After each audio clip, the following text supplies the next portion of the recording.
अब सिविलियन हुकूमतों को भी उनका भी एहतसाब इस बात पर होना होगा। उनसे ऐसी अजीब बातें की कि सहाफ़ियों को तो 2-3 चपेड़े मार के छोड़ देते हैं। मिसिंग पर्सनस के केसेस जो है, जैसे आपने कहा है, ये अभी से नहीं है। मतलब बलूचिस्तान में भी ये होते हैं, खैबर पख्तूनख्वा में भी है। 2006 से मतलब बलूचिस्तान में ये बहुत उरूज पे चल रहा है, क्योंकि आप वकील भी है, अदालतों में आप ये केसेस भी लेती है। तो आपको क्या फ़र्क नज़र आया है? इन अदालतों की वजह से कोई रिलीफ मिल रहा है इन तो लोगों शायद सेक्टर कमांडर में भी एहसास आ जाए कि मेरी ये बेइज्जती हो रही है। प्रेस क्लब के सामने मौजूद हूँ। यहाँ पे अभी एहतजाज चल रहा है मुदस्सिर नारू के हवाले से। ईमान मज़ारी साहिबा मेरे साथ मौजूद है। ईमान मज़ारी साहिबा, मैं पोस्टर्स पे देख रहा था, मरियम नवाज़ की पिक्चर्स भी थी और शहबाज शरीफ की पिक्चर्स भी थी। आज एक उनमें से वज़ीर आला है और एक वज़ीर आज़म है, वो अभी तक कुछ क्यों नहीं कर रहे इसके हवाले से? देखें, अफसोस की बात यह है कि जो भी सिविलियन हुकूमत में आता है वो भूल जाता है कि असल इक़्तिदार उसके हाथ में होना चाहिए। और जो हम देख रहे हैं, ये लाकानूनियत, जो जबरी गुमशुदगी का सिलसिला, ये कुछ नया नहीं है पाकिस्तान में। ऑलमोस्ट सिंस इंसेप्शन ही ये बात चल रही है, ये सिलसिला चल रहा है। लेकिन बात ये है कि अब सिविलियन हुकूमतों को भी उनका भी एहतसाब इस बात पर होना होगा कि अगर वो कठपुतलियाँ बन के बैठ जाती हैं, फिर उन्हें इक़्तिदार छोड़ देना चाहिए। इस तरह के इक़्तिदार का कोई फ़ायदा नहीं।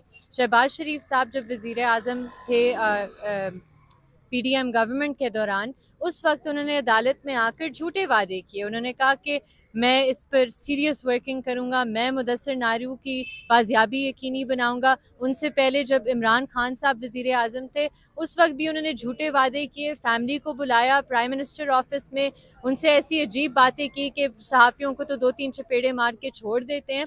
तो ये जो एक इनसेंसिटिविटी है सिविलियन हुकूमत पॉलिटिशियंस की बिहाफ पर, उस चीज़ को भी एंड करना ज़रूरी है। और उसे आप सिर्फ एंड कर सकते हो जब अवाम उनसे जवाब मांगे। उनको आप अकाउंटेबल किस तरह बनाएंगे? आप अपने अकाउंटेबल करेंगे उन्हें अपने वोट के ज़रिए। अब देख सकते हैं कि अभी जो इलेक्शन हुआ है उसमें वोट किसी को डाले और किसी और को निकलाए। लेकिन इससे सबसे ज़्यादा जो ज़रूरी बात है, और बहुत देर से जो लोग इन एहतजाजों में भी आ रहे हैं, वो यही बात करते हैं कि जबरी गुमशुदगियों का खात्मा हर सियासी जमात के मैनिफेस्टो का प्रायोरिटी एजेंडा होना चाहिए। कुछ रेड लाइंस हैं जो इन सियासी पार्टियों को मिलकर बैठ के ड्रॉ करनी होगी कि ये कुछ इश्यूज हैं जबरी गुमशुदगियों के, आइन की बालादस्ती के हवाले से, जो नॉन नेगोशिएबल है, जिन पे कोई सिविलियन हुकूमत आखिर कॉम्प्रोमाइज़ नहीं करेगी। तो वो मुतालबा सिर्फ अवाम ही कर सकती है। और जो खदशा होना चाहिए रियासत को कि अभी तो लोग पुरअमन है और हम पुरअमन एहतजाज करते हैं, लेकिन लोगों में गुस्सा और नफरत बढ़ रही है और फ्रस्ट्रेशन भी बढ़ रही है। और जब वो बढ़ता है तो फिर नुकसान रियासत का ही होगा। ईमान मज़ारी साहिबा, मिसिंग पर्सनस के केसेस जो है, जैसे आपने कहा है, ये अभी से नहीं है। मतलब बलूचिस्तान में भी ये होते हैं, खैबर पख्तूनख्वा में भी है। 2006 से मतलब बलूचिस्तान में ये बहुत उरूज पे चल रहा है, क्योंकि आप वकील भी है, अदालतों में आप ये केसेस भी लेती है। तो आपको क्या फ़र्क नज़र आया है? इन अदालतों की वजह से कोई रिलीफ मिल रहा है इन लोगों को? देखें, मैं सब अदालतों की ये बात नहीं करूँगी। आपने देख लिया कि सुप्रीम कोर्ट में जब चीफ जस्टिस काजी फ़ाइज़ ईसा के सामने मिसिंग पर्सनस की आमना मसूद जंजुआ साहिबा की पिटिशन लगी, कितनी बेहिसी से, कितनी इग्नोरेंस से उन्होंने प्रोसीडिंग्स कंडक्ट की। लेकिन अगर आप देखें कि बहुत सी ऐसी कोर्ट्स है, जैसे जब chief justice Athar Minallah Islamabad high court में होते थे, या जस्टिस मोहसिन अख्तर कियानी की कोर्ट में, अब बहुत से ऐसे कोर्ट्स हैं जो रिलीफ दे रहे हैं, जो मिसिंग पर्सनस की बाजियाबी यकीनी बना रहे हैं। लेकिन ये सिर्फ कोर्ट्स की बात नहीं है, और कोर्ट्स को भी बाजियाबी के एक स्टेप आगे जाकर एहतसाब भी करना होगा उन लोगों का, उन अगवाकारों का।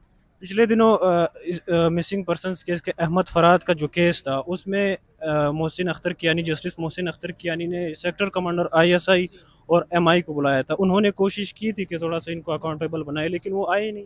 वो आए नहीं, लेकिन बंदा बाजियाब हो गया। तो अगर कोर्ट्स इतना भी प्रेशर डाल दें कि सेक्टर कमांडर को 1-2 दफ़ा तलब कर लें, तो शायद सेक्टर कमांडर में भी एहसास आ जाए कि मेरी ये बेइज्जती हो रही है, 12 मुझे अदालतों में बुलाया जा रहा है।